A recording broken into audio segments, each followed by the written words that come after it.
Hello, sunshine. Welcome to Be Visible with Veronica, the podcast where bold conversations and soul-aligned strategy help you awaken your most powerful self. I'm your host, Veronica Bond.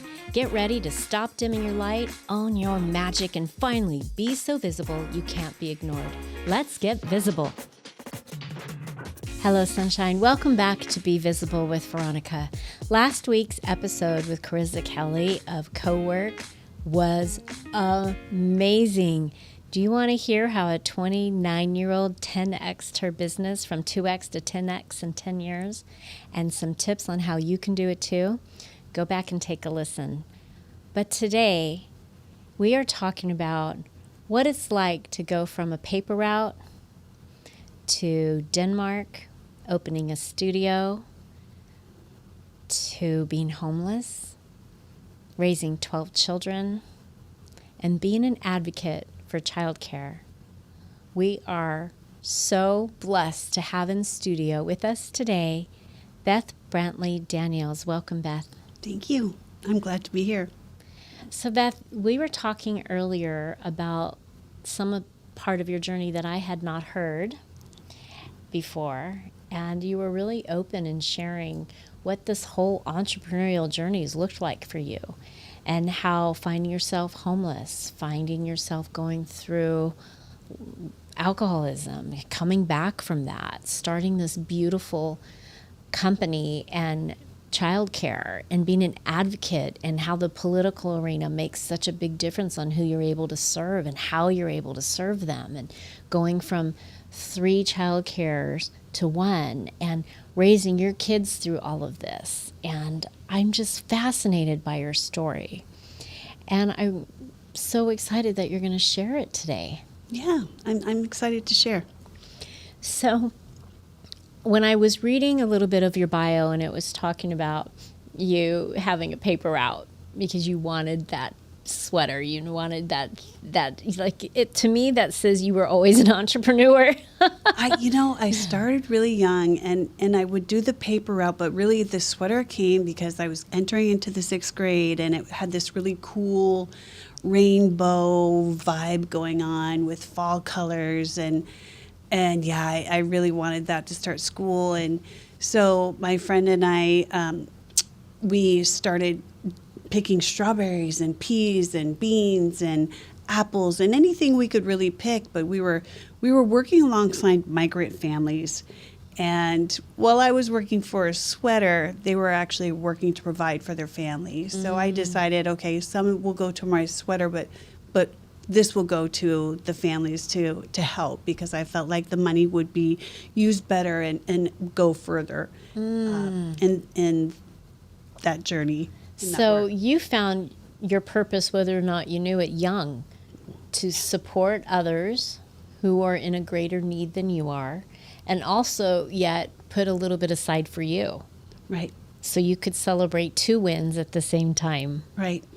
I love that so much. So here you go through junior high school and high school and college, and tell us what evolved from there. Like what you went from picking all the fruits and vegetables and selling them to the paper route to what was next. Like, give us a little bit of quick history. Well, I think in order to get where I am today, those leadership positions that I briefly mentioned, I campaigned for my girlfriend that we picked together. I campaigned for her to become treasurer of the 6th grade, and then campaigned for others, and then started running myself. And becoming a leader of your class, and then down the road a leader of your school, I think those roles and those positions really give you a foundation for becoming a leader in your community, becoming an entrepreneur. All of those, dealing with other people, and all of those things that you get from all those experiences that you get from leadership roles really help set you up as an entrepreneur.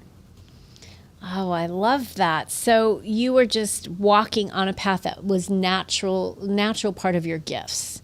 And you knew that at a young age. So many young girls don't know what that is yet. And then the world around them tells them they can't be that. So how did you keep advocating for yourself and showing up? Well, I think, another part of that was volunteering and learning about people. And when I learn about people, I learn about myself. One of my favorite jobs was working, I was 15 and a half. I forged my mom's signature on some work papers, permission to work. And I worked at a nursing home in upstate New York. And it was a great job. I learned so much about life and so much about people. And I learned how to listen. And I think that's a skill that we often miss, is just learning how to listen. And those skills, those things that I learned from the people that I had the opportunity to work with and listen to, still pay off today. I still remember their stories. I still sense, older people are just so wise, and we can learn so much from other people, older people. And I think that's also essential in becoming an entrepreneur. What do you learn? What is your takeaway? Have you listened? Have you spoken to somebody with more experience than you? Whether it's worldly experience or just job experience. And I think in the world that we live in, we're online so much, and generations after you and I are online so much. My kids are, yours probably are, like getting them to put away their phones or off their computers or not gaming. There's a skill set that's being missed, that's not being trained in that communication, in the listening, in the putting yourself in a room of others that are more skilled than you, right, or more expert than you, might have more knowledge. And I think that there's a big disconnect in our community. And I have 3 adult children, and I love it when they tell me they're meeting people XYZ, or they're going out into community to connect, because there's this missing piece of that communication skill that I believe is so human that we need. It's so funny. I mean, this could be a whole nother podcast. Yes, it could. But you bring this up because we see it every day in our work. And because we have so much screen time, we see it in as early as an infant, in a 1-year-old, especially in 2 and 3-year-olds, where they're lacking those communication skills and interpersonal skills. And how do we work together? How do we share toys? How do we ask for what we need instead of just losing our mind? Mm-hmm. And I believe it's due to the screen time, and they've lost that. So, yeah, communication. I'm hoping that AI will never replace human connection, and my fear is that it will.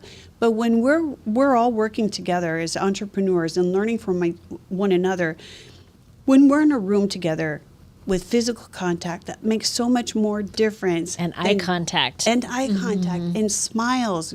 Remember the mask. We couldn't teach behind a mask. We couldn't work with children behind a mask. But it's the same with adults. We lose so much connection when we're behind a screen. I will learn way more about you and your life talking to you and feeling your warmth and your expression and your smile than I will reading a bio or reading something that you've done, because I have a very short attention span.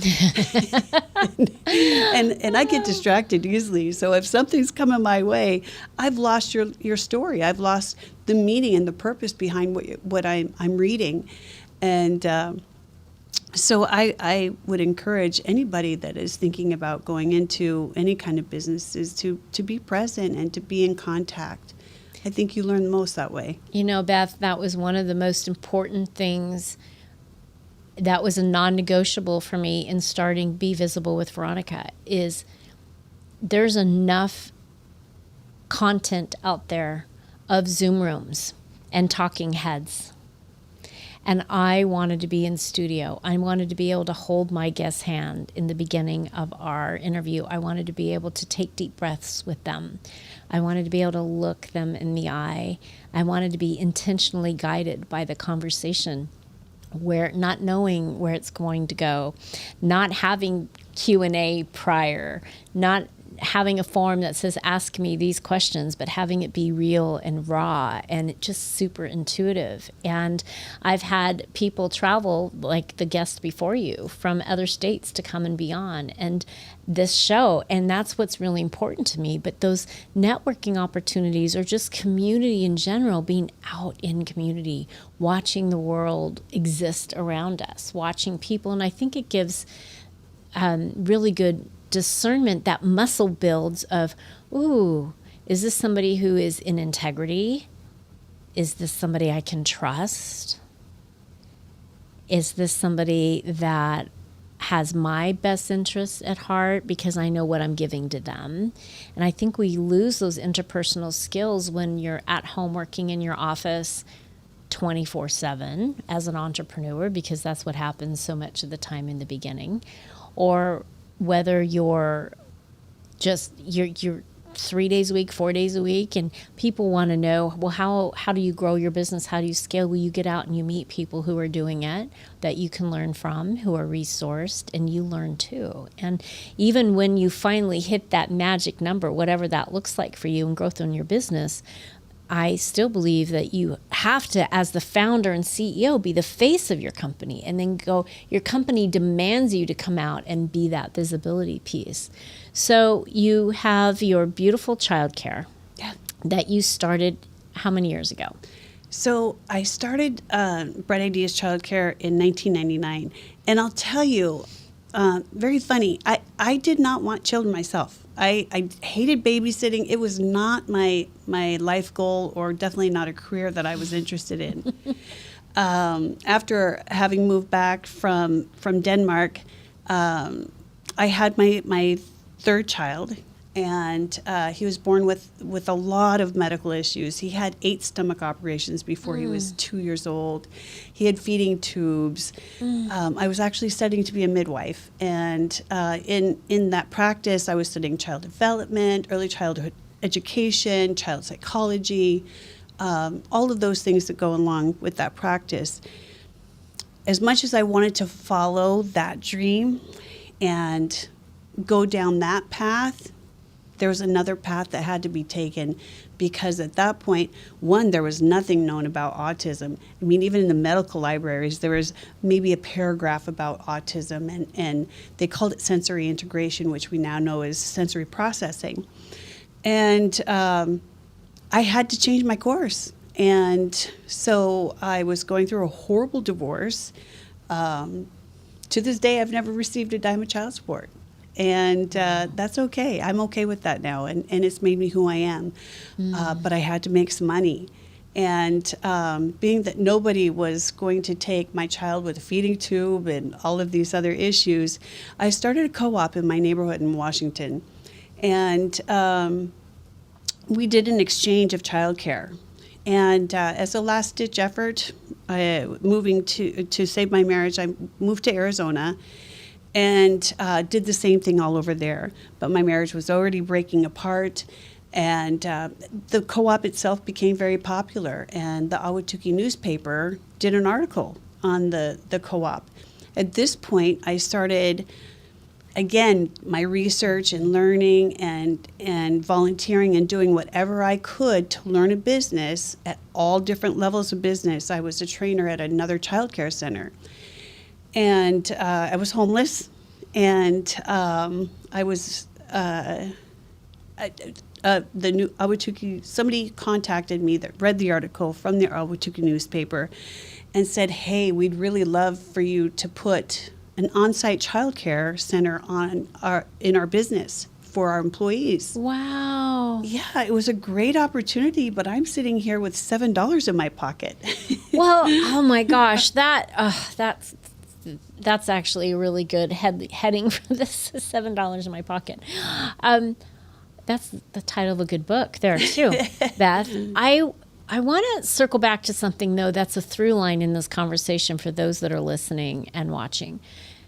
You became an advocate for education for yourself. You knew that you had to come up with a solution, and the only way that you were going to do that was by grabbing some books, learning yourself, finding out as much as you could about all the different things that you needed to learn, so that you created that opportunity that showed up in the Ahwatukee News. So there's some visibility you weren't expecting. But then somebody saw it. And with $7 in your bank account. $7 in my bank account, working 2 jobs. I said I would love to, but I have no capital. And they said, well, let's meet anyway. Let's go through what we see as the project and the area that we see it at. And so we did. And what we ended up doing was making an agreement that they would provide the build out of the building, and then I would provide the guts of the inside. So my kids and I would go garage sailing, and we'd go to the swap marts on the weekends, because I still had 1 job on the weekend, not 2, which was great. I was grateful for that. But and we would start to build all the innards. We'd get the books and the toys and the soft stuff, and go to auctions and get desks and tables and chairs. And so slowly we were able to build the inside of it. And it was great. It was a great opportunity, and it lasted at that particular location for about 2 years. And interestingly enough, when it was owned by a huge conglomerate, and when they wanted to shut that part down, there was a building 2 doors down. So when one door closed, another one opened. And wow. we were able to start our own facility there. How did that feel? It felt amazing to be independent. I was outside, I was completely independent. I wasn't dependent upon this facility or this corporation. It was on me. And how did you know what to price your services at when the company came to you with this idea because of what you started?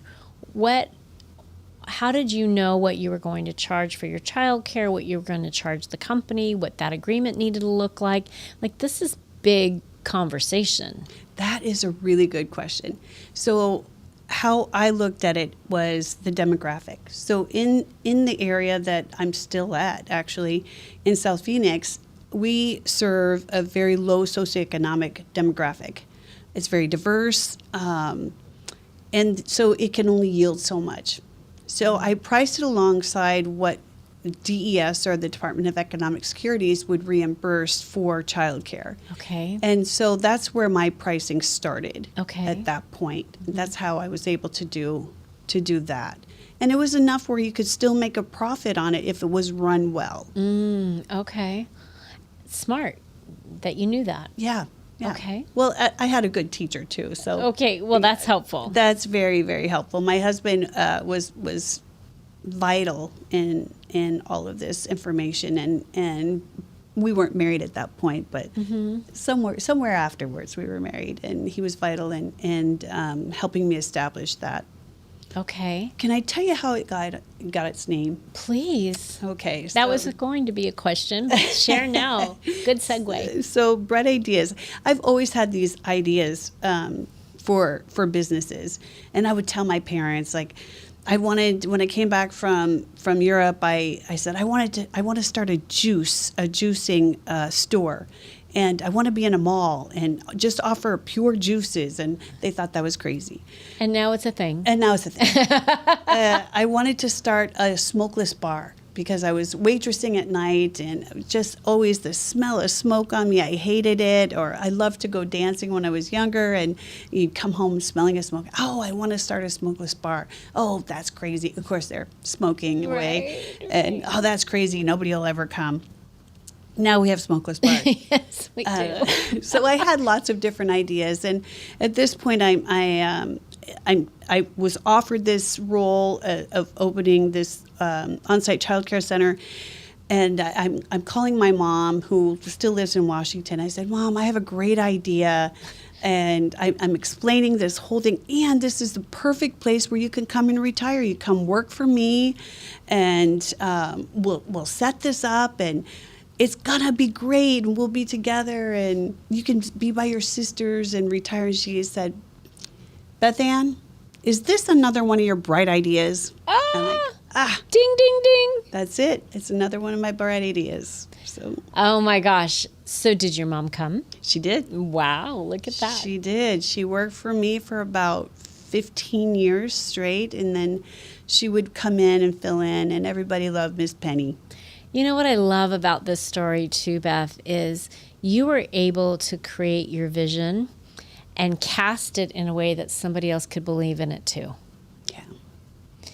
Where do you think that skill set came from? Or do you believe part of your empathetic nature of that guiding intuition, like, were you always in your heart space? Because every story you're sharing, minus the divorce that didn't go well and that was hard for you, obviously, and you have your 3 babies now, and the struggle with your child of learning how to raise a child with who's on the spectrum, and you're trying to figure out how to be the best advocate for him when nobody else around you is. And now you've created all these beautiful resources, and you've had this incredible story and foundation as you were building, like laying brick by brick, as you were building Bright Ideas. Yeah. But you were able to cast this vision that helped others buy into the beauty of what your mission was. Where do you think that came from? I would have to say it came a lot from my mom. I said, I wasn't really sure that I wanted children of my own. And, I was kind of kidding. I had 4 brothers, so with my luck, I would end up with 4 boys. But anyway, I developed a passion.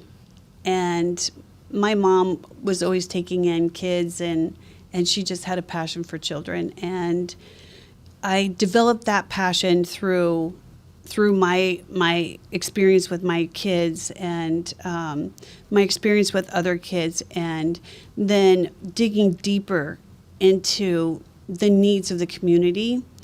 And everybody has a story, and children don't necessarily have an advocate, and they don't necessarily have a choice They don't get to choose their parents. They don't get to choose their parents. And so watching these children, especially in the populations that we serve, these kids are so vulnerable, and so your heart just digs deeper, and you want to provide more. And how can I do it better? I don't want to babysit. I don't want to sit on babies. I want to educate, entertain, and be all of that, and have a stimulating environment for these kids. And how can I do that? And so I just continue to dig deeper. And then you add in a child that has all of these needs. And even public schools wouldn't have him because he barked. And he would get sent home for barking or growling, and that was his means of communication.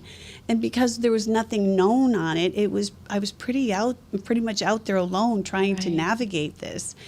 And then I start seeing, this child has similar characteristics, and that child has similar characteristics, and what can we do to help them feel more comfortable, and then stimulate their environment, but not overstimulate their environment. Wow. And so it was just this fact-finding mission, and trials and tribulations, and trying different things. So whether a child is going through trauma, or a child has other neurodiverse issues that we often face today,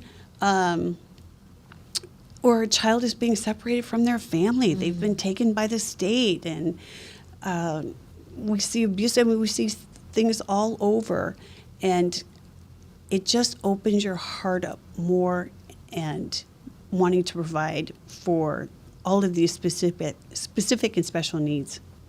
So Bright Ideas starts with 1, grows to 3. Yes. All in Arizona? All in Arizona, yeah.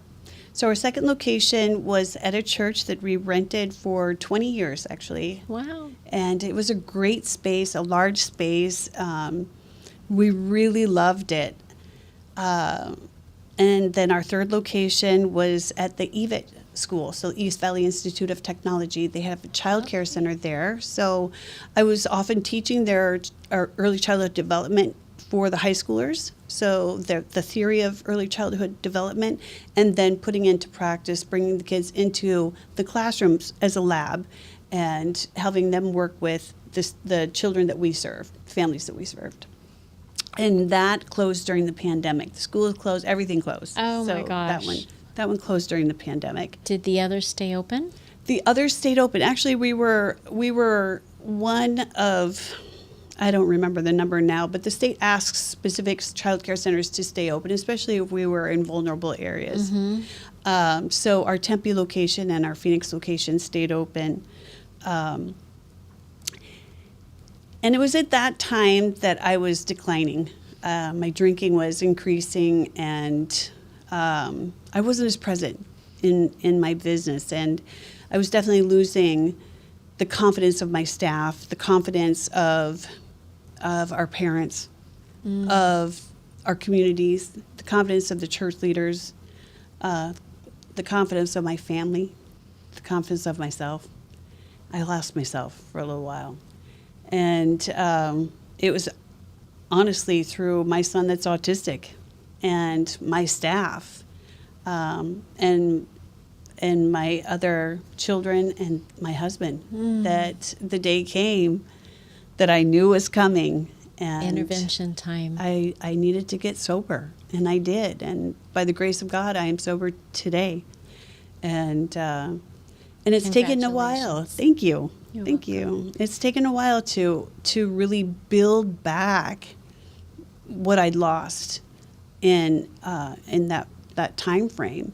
And it's an ego blow. I was living large and not necessarily financially, but I had a lot of confidence. I was doing a lot of consulting work. I could come walk into your business and tell you what you need to do. And so tell us what started as one drink that became two drinks. Like, was it, if you were giving a tip to somebody who was growing a thriving business and they found themselves maybe stretched thin personally and professionally, what's the advice you would give them if they started to feel they needed something to help them either relax or get through? Like, what was a trigger for you, or what did you see it coming? Did you know? Do you, looking back, do you think, oh, I wish I would have had some other skill sets or a confidant, or what? Was there something going on that maybe you could help somebody else choose a different path, or acknowledge or realize, oh, wow, I'm listening to Beth's story and I'm mirroring what she's talking about right now? I think, it was an accumulation of trauma that I'd gone through. Like I said, my marriage was very abusive, and then even prior to that, there was a lot of trauma prior to my marriage. There was a lot of trauma in my marriage, and then there was a lot of trauma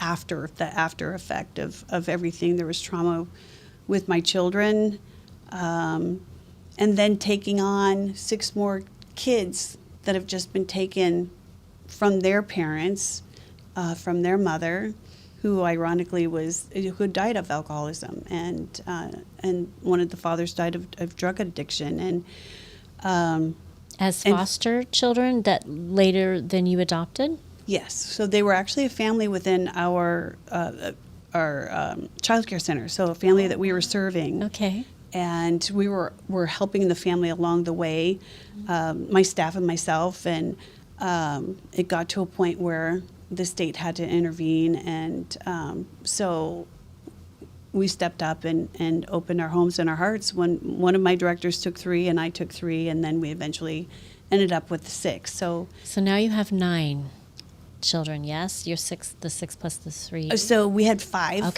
of our own biological children, and then we had the 6, and then we have my husband's ex-wife's daughter that lives with us, and her dad died of cancer when she was quite young, and we've taken her on as our own, and she's quite lovely. So you faced all of these things that were showing up, and do you think it's because you were stretched so thin, doing so much for so many, as so many women do, and you were giving of yourself in so many quadrants and capacities, making sure all of these people in your life that were important were feeling seen and heard and loved, and then the children, and then your daycare centers that are like children? At what point did you if somebody's listening right now, what should they be looking for that could be red flags? Because I think sometimes we don't see them. Yeah, we don't. And, it's like that slow burn, and all of a sudden it just catches up with you. I think it was the trauma. I can't identify one point from one day to the next. It's not like that. It's like this gradual thing. I started to isolate. I wasn't doing my things. I wasn't working out. I love to work out, and I wasn't really working out. And I had some health things, and my husband traveled a lot. And it's just it was a perfect storm of lots of things. Absolutely. It all came together. And I think isolation is a big thing. If you start seeing yourself isolate, and I'm not talking of just to isolate just to drink, but just isolating socially. You're not doing as much socially. You'd rather stay home in the morning. You're getting up later. You're not going and doing that workout, that walk, picking up the phone call, even though you're doing maybe what your business is demanding you to do, and you're serving your children in the way that you want to as mom. But then when all of that is done and there's quiet time, you're withdrawing possibly. Right. There's a stark difference of who I was and being there, being at every meeting, all over the place, and then who I became.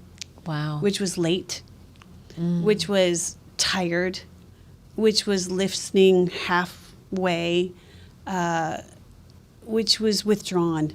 And everybody else could see it in me. I didn't see it in myself.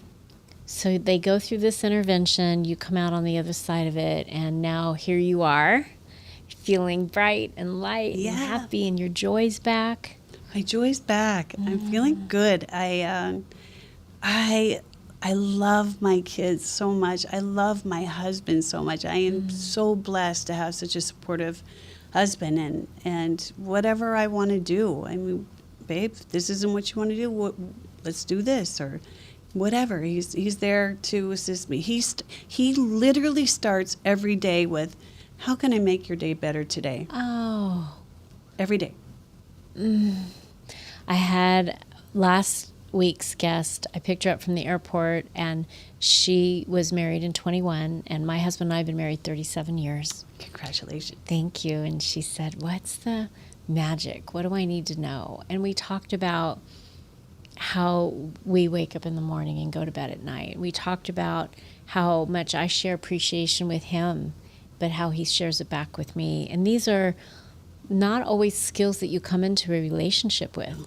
They are, and life is hard. And so many people, I think, nowadays look at marriage as a commodity. Sure, we'll do it for now. We'll do it, it's convenient. I think I'm in love. And then something gets hard, and if it's not physical or traumatic, sure, we'll get a divorce and start again. And yet, how difficult it is to grow in that legacy of love and commitment, and that foundational piece that he looks at you and says, how can I support you?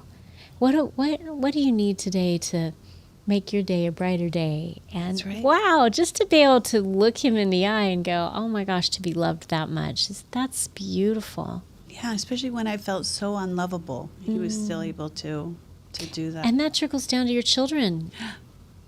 It does. It does, yeah. So talk about where you're at right now with the advocacy for Bright Ideas. And you have one location now. One location. And this location is in South Phoenix? It is in South Phoenix, yeah. It's 48th Street and Broadway. And I know that we're always talking about the times that you and I have come into each other's life. Oh my gosh, the government cut this, or now I need to go advocate for that, or I have to go lobby for this. What are you working on right now that maybe the listeners or viewers can support you in? So right now, our state government is in a locked budget for the next 2 years. And what does that mean? That means that there's no additional funding for childcare as it stands for the next 2 years. So there's a great group of people working together. Like, for example, we're coming together on the Capitol building February 17th, I believe it's President's Day. And we've done this the last 3 years. We'll shut down the center, and I take my staff and we go to the Capitol. We march in the Capitol. Last year, we were able to talk to many of the House of Representatives, talking about different childcare issues and initiatives. One of the things that I'd really like to see happen is, there's a program called First Things First, and it's a fantastic program for birth to 5 years. And we've been very fortunate to be a part of this program for the last several years. And the funding was initially started with tobacco tax, a half-cent tobacco tax. Wow. Probably 20-something years ago. And now not as many people are smoking. Yay, but for us. So I think, what about the dispensaries and vapes? Well, it's still unhealthy habits. What about them? Why don't we tax that portion and allocate that funding toward early childhood development? And here's the thing, Veronica, people can't afford to go to work. Mm-hmm. You have groups of people that can't afford childcare because there's a wait list at DES it's years long for your children to be able to receive childcare subsidy. And if you can't afford childcare and you can't get subsidy, what are you supposed to do? Wow. You sit home. So now you're on unemployment, you're on welfare, you have Medicaid, you have food stamps, you have all of these other subsidies. Can't help this demographic get healthy.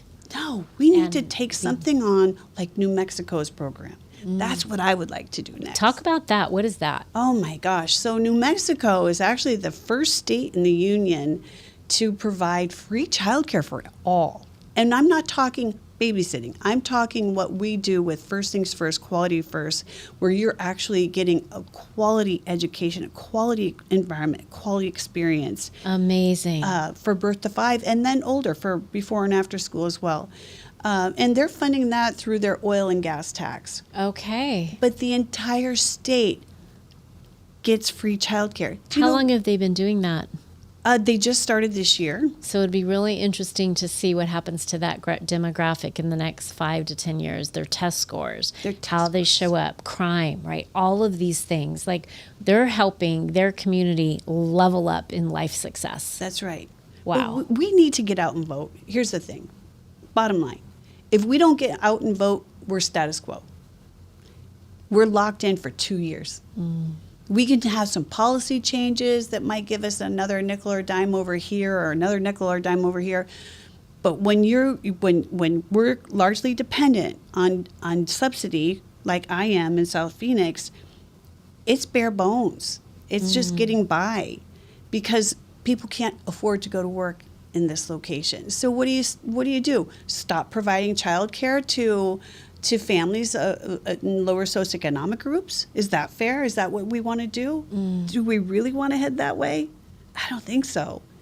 Everybody should have an opportunity to work. Everybody should have an opportunity to go to school. Everybody should have an opportunity to learn a trade. And if childcare is your reason for not, shame on us. Most countries in the world provide some type of childcare subsidy. So you look at Europe, kids go to free childcare, and they're college-educated providers. They're making a difference in a child's life. They never have to worry about what am I going to do with my kid so I can go to work. It's interesting that we're talking about that today. My little grandbaby that's 2, when her mom and dad were deciding where to go, they had a lot of options because of the background, education, life, their jobs, things that they were able to do, and they had choices. But my daughter often talks about what happens to the families that don't. Right. And they're very aware of that and how they want to give back and support and help. So Beth, how do people reach you? What's the best way to learn about how they can be an advocate for supporting you, how they can lobby, how they can work in this space, or maybe they are also wanting to provide the same type of facility for the same age group that you are and create their own Bright Ideas childcare service, and how's the best way to reach you? And we'll put it in the show notes as well. Oh, that's awesome. Yeah, I also do consulting work, so I do help other people start their own business in childcare. So you can reach me at Beth at Bright, BRIGHT, Ideas, IDEAS, childcare.com. unshakable.com. Excellent. Well, thank you so much for helping us see things in a different light in 2026, moving forward into the new year. Maybe how businesses can partner with you and support you and be an advocate, and also just that entrepreneurial thread of some things that where you experienced burned out and you got stuck and you didn't see it coming, like being so vulnerable and sharing that part of your story, I know will help other listeners and viewers really see themselves in your shoes and know that there is light at the end of a tunnel, a great big bright idea for themselves and for others to make an impact. Thank you. Thank you For what you do in this you. world and for finding yourself again. Well, thank you for allowing me to share that. I've never actually shared that publicly, so I feel very comfortable with you. And I hope that hearing my story will help somebody else get help. Beth, that's beautiful. Thank you again. And all of my guests receive a Hello Sunshine box, so you'll always remember when you first told your story publicly and the impact you make in the world so that you don't lose yourself again. Well, So there you go. So thank you very much. You're so welcome. Appreciate Enjoy that. all the goodies in there. And I appreciate you. Have an incredible 2026. And I can't wait to have you back on so you can share what this year's done for Bright Ideas and for all of the families and children that you're advocating for. Thank you so much, Veronica. You're welcome. Well, if you've loved this episode and this story, please make sure that you share it with others and you subscribe so that you can never miss an episode of Be Visible with Veronica. Bye for now. Thanks for tuning in to Be Visible with Veronica. If today's episode sparked something in you, share it, tag me, and pass it on. Your presence has power, and the world is better when you let it be seen. Don't forget to subscribe, leave a review, and keep showing up as the unstoppable force you were born to be. I'll see you next time.